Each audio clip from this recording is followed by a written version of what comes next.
Boston. 3 cartões colocando o mundo em suas mãos com mais facilidade. Jornal da Globo, com Ana Paula Padrão. Boa noite.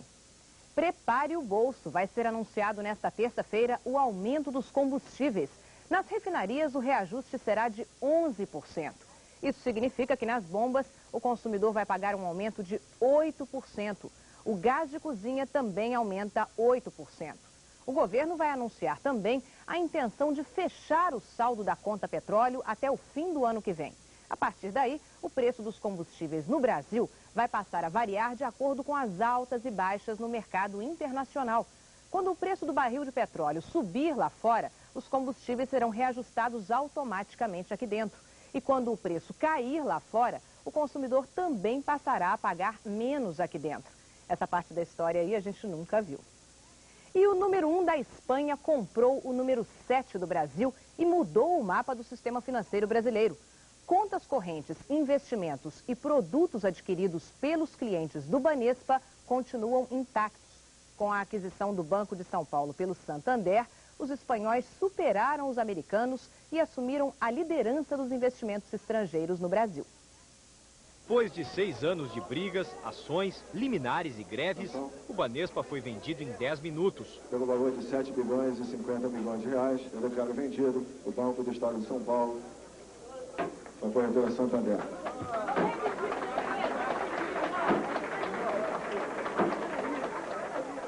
Foi o lance do Santander, 281% a mais do que o preço mínimo e bem distante das ofertas do Unibanco e do Bradesco. A habitual entrevista coletiva após o leilão foi um pouco mais demorada e também surpreendente. Talvez tenham desperdiçado dinheiro em relação ao... Estamos muy contentos de haber pagado este precio, independentemente de que os outros competidores hayan pagado um preço mais baixo. Do outro lado do oceano, os investidores não concordaram com o lance bilionário do Santander. As ações do banco na Espanha caíram quase 7%. No Brasil, os executivos da instituição não pareciam preocupados. O presidente do Santander tomou posse do prédio central do Banespa em São Paulo horas depois do pregão. Disse que não está nos planos o fechamento de agências, nem a redução de investimentos no interior. Mas ele não descartou a demissão de funcionários. Eu creio que haverá movimentos nessa área, mas não temos planos específicos neste momento. Acabamos de comprar o banco hoje. Esta é nossa primeira tarde neste prédio. E todavía não temos algo concreto ali. Há 5 anos, a Espanha ocupava apenas a 20ª colocação no ranking de investimentos estrangeiros diretos no Brasil. A arrancada foi a partir de privatizações em setores como telecomunicações e energia. E agora, com a compra do Banespa pelo Santander, os espanhóis ultrapassaram os americanos e, neste ano, são os principais investidores no país. As áreas preferidas pelos espanhóis são alta tecnologia em comunicação, 38% dos investimentos, setor financeiro, 22%, energia, 20%. Desde 98, nenhuma empresa estrangeira investiu tanto no Brasil como a espanhola que comprou a estatal paulista de telefonia, mais de 20 bilhões de dólares. São investimentos de um compromisso com o futuro da economia do país. Para o secretário-geral da Câmara de Comércio da Espanha no Brasil, a estabilidade econômica e democrática do país é o maior atrativo para os espanhóis. É um país bastante estável, uma democracia consolidada. Então, eu acho que o espanhol se sente confortável. Muitos deles falam que se sentem como em casa vindo para o Brasil. Para o presidente do Banco Central, os espanhóis são bem-vindos. E eu acho que é um exemplo para todos, ter a coragem de acreditar e se colocar com um compromisso relevante como esse que nós vimos hoje. O que ninguém no mercado entendeu ainda é por que o espanhol Santander pagou um ágio tão alto no leilão. Afinal, os concorrentes brasileiros demonstravam desde sexta-feira passada que não estavam com tanto apetite assim. O Banco Itaú nem participou do leilão. Alegou em nota oficial que queria preservar as ações do banco. Segundo a nota, um estudo concluiu que a aquisição do Banespa derrubaria por vários anos o lucro nas ações do Itaú e o valor de mercado do banco. Cada um dos concorrentes hoje no leilão tinha vários envelopes com lances diferentes. Se o Itaú tivesse participado, o Bradesco, para não perder o primeiro lugar no ranking dos bancos, poderia ter feito um lance com ágio de 40% sobre o preço mínimo. E o Unibanco, que acabou perdendo o terceiro lugar no ranking, estava preparado para pagar ágio de 70% sobre o preço mínimo. Veja o que disse o diretor de investimentos do Unibanco. Não fomos nós que demos um lance baixo, foi o Santander que deu um lance muito alto. A venda do Banespa deu um novo fôlego ao mercado financeiro. O dólar caiu durante o leilão e fechou o dia cotado a R$ 1,91, queda de 2,6%. A Bolsa de São Paulo se recuperou, fechou em alta de 1,2%. O mercado brasileiro ignorou a queda nas bolsas americanas. O Dow Jones fechou em baixa de 1,6%. A queda do índice Nasdaq foi bem maior, 5%. Se você é empregado do Banespa, tem todo o direito de estar chateado, porque pode perder o emprego, já que há 21 mil empregados num banco que só precisa de 9 mil. Se você é um privilegiado que deve, mas não paga o banco, se você é um lobista que levava grana em empréstimos, pode ficar chateado. Agora, se você é apenas um brasileiro comum, saiba que acaba de se livrar de um grande bode preto, que o Banespa nunca foi do povo, sempre foi dos políticos, empresários e para uso privado dos governadores que deixaram um rombo de 20 bilhões de reais. Para tirar o Banespa do buraco, o governo gastou 30 bilhões de 95 até hoje. E quem pagou? Eu, você, nós dois. E ainda dizem que o Banespa é do povo. Em muito país do mundo, alguns políticos que quebraram esse banco estariam algemados. Mas nós somos um povo bom. A venda do Banespa foi um dos fatos mais importantes do Brasil moderno. Portanto, amigo, abra um champanhe ou talvez uma caipirinha. Saúde. Um exército particular protege cidadãos e o patrimônio privado nas grandes cidades. Em todo o Brasil, são 1.500 empresas de segurança que empregam mais de 500 mil de vigilantes. Esse batalhão de homens vestidos de terno e gravata mudou a paisagem dos centros urbanos. O repórter Caco Barcelos mostra o treinamento e o trabalho dos seguranças particulares de São Paulo. Nas áreas ricas da cidade, a calçada parece deles, dos homens de preto.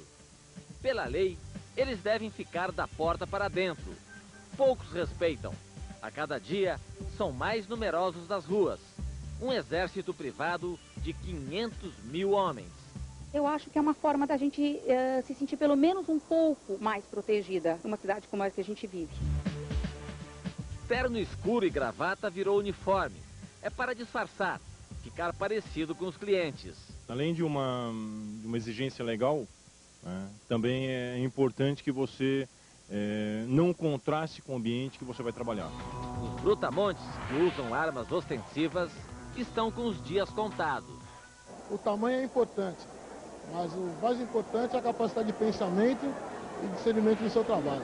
Eles cobram R$50 por hora para dar segurança pessoal. Sobram clientes. O Brasil está entre os 5 países do mundo de maior risco de morte para empresários e executivos. Vigilantes de terno e gravata são a parte mais visível dos negócios de segurança em expansão no país. Somente este ano, os brasileiros gastaram com empresas particulares mais de 4 bilhões de reais para tentar se proteger da violência. O mercado do medo exige profissionais treinados para enfrentar ataques cinematográficos. Aqui eles simulam uma reação à tentativa de sequestro de um executivo. A maioria dos instrutores desta empresa de São Paulo trocou o exército pelos bons salários da segurança privada.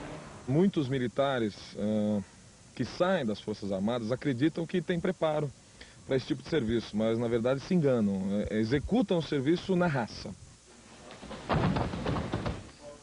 No Centro de Formação de Vigilantes, nem todos vêm da área militar. Gláucia era professora do jardim de infância de uma escola pública. No começo foi assim uma curiosidade, né? Mas também assim, tenho muito respeito e admiração pela área da segurança, né? Na cidade onde acontecem mais de 1000 assaltos por dia, a clandestinidade das empresas de segurança cresce na mesma proporção da violência. Já são 100 mil vigilantes ilegais em São Paulo. A maioria quer distância da câmera. Boa parte desses homens é PM fazendo bico nas horas de folga. Este especialista explica o motivo. É o envolvimento crescente de policiais da alta hierarquia das polícias que estão vendendo segurança a partir de seus próprios gabinetes de trabalho. Nesta cena, a confirmação. Este homem é policial de uma unidade de elite da PM. Mas aqui, o trabalho de rua dele é seguir os passos de um empresário.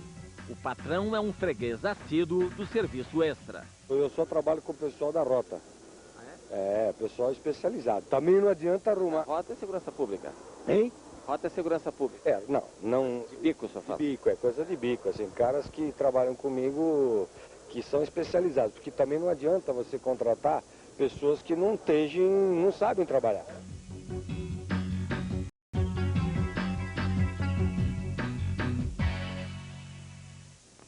A seguir, uma escola que prepara jovens para governar e já garante o emprego de quem passa no vestibular. O presidente do Peru se refugia no Japão. Fujimori abandonou o país depois da descoberta de que o principal colaborador dele tinha 60 milhões de dólares em contas secretas.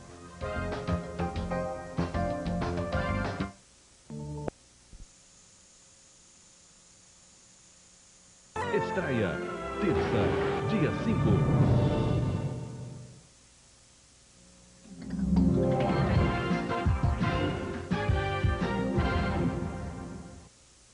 Arrumar emprego depois de terminar a faculdade é sempre um problema. Mas os alunos do curso de Administração Pública da Escola de Governo em Minas não têm essa preocupação. Eles não pagam para estudar e os que se formam têm emprego garantido. O vestibular é difícil. 21 por vaga. Tanta concorrência para ser administrador público e o candidato ainda tem que enfrentar muito preconceito. Muita gente acha que o funcionário público é permeado de incompetência, de clientelismo, patrimonialismo e que não é uma profissão assim que vai render bons frutos. O curso de 4 anos equivale a um concurso público. Quando se formarem, eles vão ter emprego garantido na administração pública do Estado. Para Flávia, isso foi decisivo. Eu ficava com medo de fazer o curso e depois formar e não ter emprego. Aulas em horário integral. Além das disciplinas de administração, eles estudam direito, política, sociologia, informática, línguas estrangeiras. Os estudantes têm em média 20 anos. Hélida está no 3º ano. Quer trabalhar com planejamento. Aqui a gente tem um enfoque de tentar ampliar a prestação de serviços públicos, de que o Estado chegue mais à população. E numa Secretaria de Planejamento, como é o meu interesse, a gente poderia estar discutindo isso. César já está terminando o curso. Gostaria de ir para a Secretaria da Fazenda. Acho que a palavra de ordem é reduzir custos e aumentar a arrecadação. Eduardo se formou há 2 anos. Hoje é assessor de Relações Trabalhistas da Secretaria de Recursos Humanos. É um intermediário entre o funcionário público e o governo. O mais interessante em relação aos jovens que saem da escola de governo, que eu me incluo entre eles, é acreditar que é possível construir um Estado melhor. A Argentina suspira aliviada. Depois de 8 dias de negociações, o presidente Fernando de la Rúa conseguiu fechar um acordo com os governadores das províncias, que congela os gastos públicos pelos próximos 5 anos. 13 dos 14 governadores peronistas que fazem oposição a de la Rúa assinaram o acordo, mas incluíram uma cláusula que permite o aumento dos gastos sociais em situações de emergência. O governo argentino dependia deste acordo para conseguir um empréstimo do Fundo Monetário Internacional. O FMI considerou o acordo encorajador. Fujimori fugiu e renunciou como um covarde. Assim, o jornal peruano La República reagiu hoje à confirmação da renúncia do presidente Alberto Fujimori. Depois de 10 anos no poder e atolado em denúncias de corrupção, Fujimori mandou uma carta do Japão ao Congresso peruano. Na carta, redigida num hotel de luxo de Tóquio, Fujimori disse que tomou a decisão para evitar o suicídio do Peru. E agora há pouco, outra reviravolta. Ricardo Marques, o segundo vice-presidente, também renunciou. De Lima, o enviado especial da Rede Globo, Tonico Ferreira, tem os detalhes. Ricardo Marques fez o que os peruanos esperavam. Seguiu os passos do chefe e caiu fora. Marques não tem brilho, é tido como despreparado e, se virasse presidente, significaria manter o fujimorismo no poder. O homem do momento é Valentim Paniagua, presidente do Congresso. Um moderado tido como honesto e sério. Pela Constituição, ele será o novo presidente do Peru. Fica no poder até julho do próximo ano, quando um novo governante a ser eleito deverá assumir. Paniagua é visto como o político que pode garantir eleições presidenciais limpas. Fujimori se humilhou ao ter que sair do país e ir ao Japão para renunciar. A curto prazo, ele está sem poder de ação política. O Congresso se reúne amanhã para aceitar as renúncias e mostrar que é capaz de acabar não só com Fujimori, mas também com o sistema de poder que ele montou em 10 anos como presidente. Tonico Ferreira, de Lima, no Peru, para o Jornal da Globo. O engenheiro agrônomo que saiu do anonimato para a presidência em 90 derrotou o terrorismo e domou a hiperinflação, mas acabou vencido pela própria sede de poder. Conhecido como El Chino por sua ascendência asiática, Fujimori logo ganhou outro apelido, El Imperador. Em 92, assumiu poderes ditatoriais ao fechar o Congresso no episódio conhecido como Alto Golpe. Naquele mesmo ano, Fujimori exibia à nação o seu maior troféu, o líder máximo do grupo terrorista Sendero Luminoso, capturado e humilhado. A nação aplaudiu e deu ao presidente um segundo mandato em 95. Filho de imigrantes pobres, Fujimori adorava se apresentar como homem do povo. Não perdia uma chance de bancar o salvador da pátria, como na gigantesca operação de resgate de reféns na residência do embaixador do Japão, em Lima, em 97. Depois de uma série de manobras no Congresso, Fujimori viabilizou a própria reeleição e, mesmo com a popularidade em baixa, chegou ao terceiro mandato em julho deste ano, numa disputa marcada por denúncias de fraude. Em setembro, a bomba. O ex-braço direito do presidente, Vladimiro Montesinos, é flagrado subornando um deputado. O país mergulha numa crise sem precedentes. Fujimori abrevia o próprio mandato de 5 anos para 1 ano e anuncia a convocação de eleições antecipadas. A revelação de contas clandestinas de Montesinos na Suíça, com mais de 50 milhões de dólares, sela o destino do presidente peruano, acusado de ser sócio do desvio de dinheiro. A renúncia foi formalizada no Japão, terra dos pais de Fujimori. Uma carta e nenhuma palavra a mais. Como disse certa vez o próprio Fujimori, eu falo espanhol, mas meu silêncio é em japonês. E veja a seguir, o governo contrata advogados para tentar recuperar o dinheiro que o juiz Nicolau tirou do país. E os trabalhadores que saíram a pé de São Paulo já chegaram a Brasília para pressionar a aprovação do mínimo de R$ 180.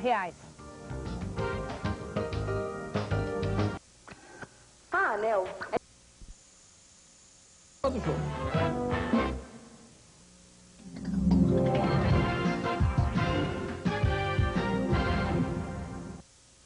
O presidente Fernando Henrique Cardoso autorizou hoje a contratação do escritório de advocacia Rochman, Monfrini e Bott, em Genebra, na Suíça. A ideia é repatriar os 3 milhões e 100 mil dólares bloqueados no Banco Santander, em Genebra. O dinheiro está na conta do juiz foragido Nicolau dos Santos Neto. Se o governo brasileiro não conseguir provar que o dinheiro é irregular, terá que aguardar o fim do processo criminal.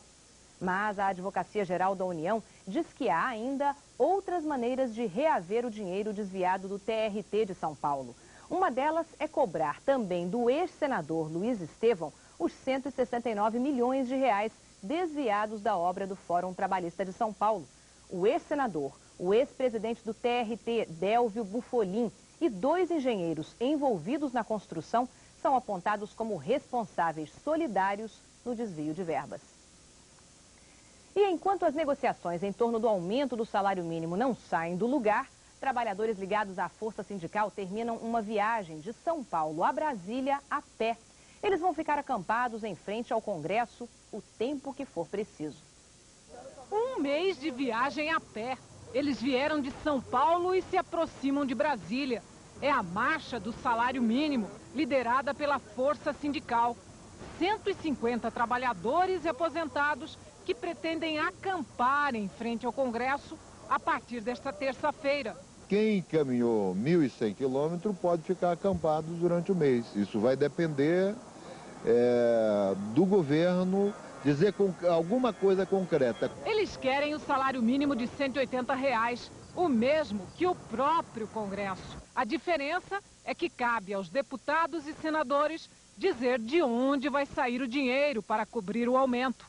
3 bilhões e 800 milhões de reais. O presidente do Senado, Antônio Carlos Magalhães, acertou hoje com o relator do orçamento, Amir Lando. Votação do orçamento só depois que o Congresso garantir o mínimo de R$ 180.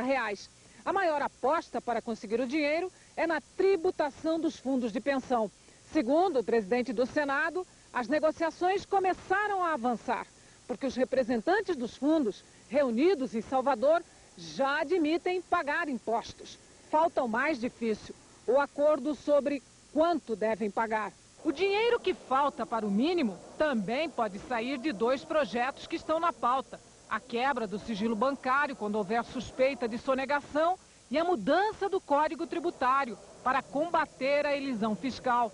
Do contrário, o relator do orçamento vai propor cortes de despesas para sobrar receita. E agora os bastidores de uma quase crise ministerial. Na última sexta-feira, o ministro do Desenvolvimento, Alcides Tápias, anunciou um pacote de incentivo às exportações que prevê isenção de impostos para a promoção de produtos brasileiros no exterior. O secretário da Receita Federal, Everardo Maciel, respondeu ao anúncio dizendo que desconhecia a medida. Tápias ficou furioso e foi reclamar com o chefe de Everardo, Pedro Malan. Até o presidente Fernando Henrique teve que entrar para apartar a briga. O resultado está na análise de Franklin Martins. Aparentemente, a crise foi resolvida. Tápias ganhou em toda a linha. Fernando Henrique deu um puxão de orelhas público em Everardo Maciel e depois de uma reunião de 3 horas, o ministro Pedro Malan garantiu que a Receita Federal está inteiramente alinhada com as mudanças tributárias exigidas por Tápias. Assessores do presidente dizem que o assunto morreu. Assessores de Tápias confirmam. Para o ministro, a crise acabou e acabou bem. Bem, por hora pode ser, mas é bom acompanhar de perto os próximos lances desse jogo. Tápias ganhou, mas esticou muito a corda e pisou nos calos de gente poderosa no governo. Nos calos de Everardo Maciel, com certeza. Nos calos de Pedro Malan, provavelmente. Tápias que se cuide. Nesses 6 anos de governo, a área econômica pode até ter perdido uma ou outra batalha, mas sempre deu a volta por cima e terminou ganhando a guerra. É bom lembrar que Tápias entrou no governo com um desafio e uma promessa. O desafio, promover um salto nas exportações. Até agora estamos longe dessa meta. A promessa, ser o guerrilheiro da reforma tributária. Até hoje a reforma está empacada. É evidente que o ministro não está à vontade com essa situação e começa a perder a paciência. Será que com esse estado de espírito vai conseguir se desviar dos obstáculos, dificuldades e cascas de banana que vai encontrar pelo caminho? Só o tempo dirá. E por falar em exportações e desenvolvimento, a balança comercial brasileira registrou novo déficit na terceira semana de novembro. Dessa vez, 64 milhões de dólares. No mês, o déficit é de 262 milhões de dólares. No ano, 106 milhões de dólares. O mau desempenho da balança comercial prejudica o resultado das contas externas. O déficit em conta corrente, que inclui a balança mais o pagamento da dívida externa, foi o pior desde a desvalorização do real em janeiro do ano passado. O total de gastos foi de 3 bilhões e 49 milhões de reais em outubro. Mas o leilão do Banespa, Salvador, deve atrair dólares e aliviar o balanço do fim do ano, segundo o Banco Central. E você vai ver no próximo bloco bombardeio no Oriente Médio, israelenses e palestinos mais perto da guerra do que da paz. E enquanto a justiça pode decidir a eleição nos Estados Unidos, a paciência dos americanos chega ao limite.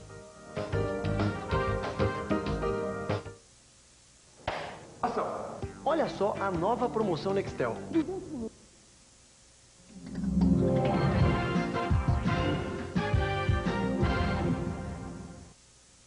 A paz cada vez mais distante do Oriente Médio. Helicópteros israelenses bombardearam a faixa de Gaza por mais de 1 hora em resposta ao ataque palestino a um ônibus escolar que matou 2 israelenses.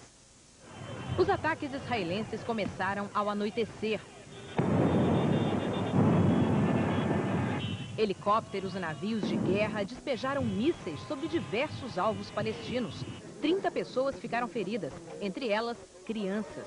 Israel acusa a Fatah, facção ligada a Yasser Arafat, pelo atentado a um ônibus escolar que matou 2 adultos e deixou 9 feridos hoje de manhã. Entre os feridos, 3 crianças que tiveram pernas amputadas. Os dois lados trocam acusações. A Fatah nega qualquer ligação com o atentado à bomba. Israel diz que a resposta militar ainda não acabou. Em Ramallah, na Cisjordânia, os palestinos protestaram contra o bombardeio israelense.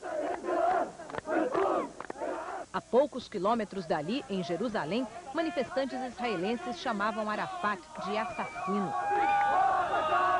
Nesse clima explosivo, a paz parece não ser mais uma perspectiva no Oriente Médio. A batalha pela Casa Branca vai parar na Suprema Corte da Flórida. 7 juízes, 6 democratas e 1 independente têm nas mãos uma tarefa delicada que pode decidir quem será o próximo presidente dos Estados Unidos. De Nova York, a correspondente Zileide Silva mostra que quase 2 semanas depois das eleições, os americanos já estão perdendo a paciência.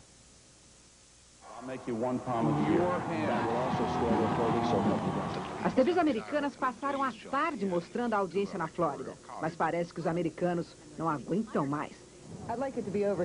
Ela disse que só queria saber quem vai ser o próximo presidente. E essa até parou de ler os jornais. Os juízes demonstraram uma certa impaciência com democratas e republicanos. Os democratas repetiram, a recontagem é fundamental e botaram um novo prazo em discussão.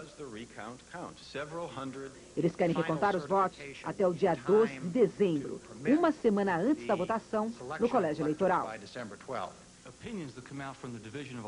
Os republicanos não aceitam, querem que o prazo dado pela secretária de Estado da Flórida, 14 de novembro, seja respeitado.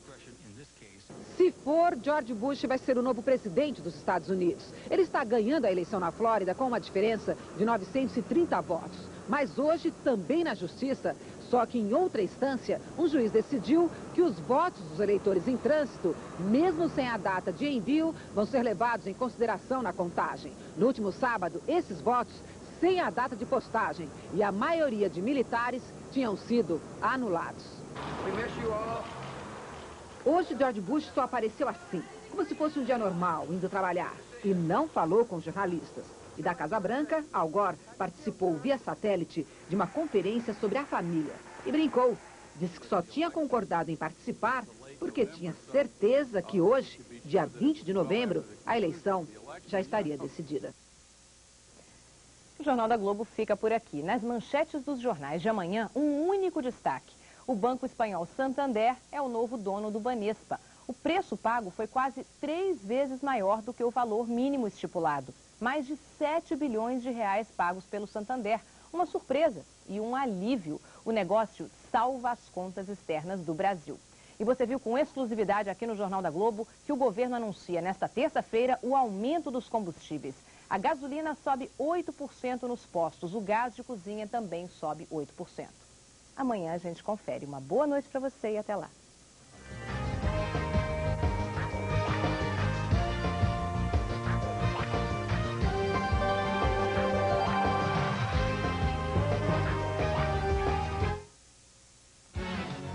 Jornal da Globo. Oferecimento Bankbox.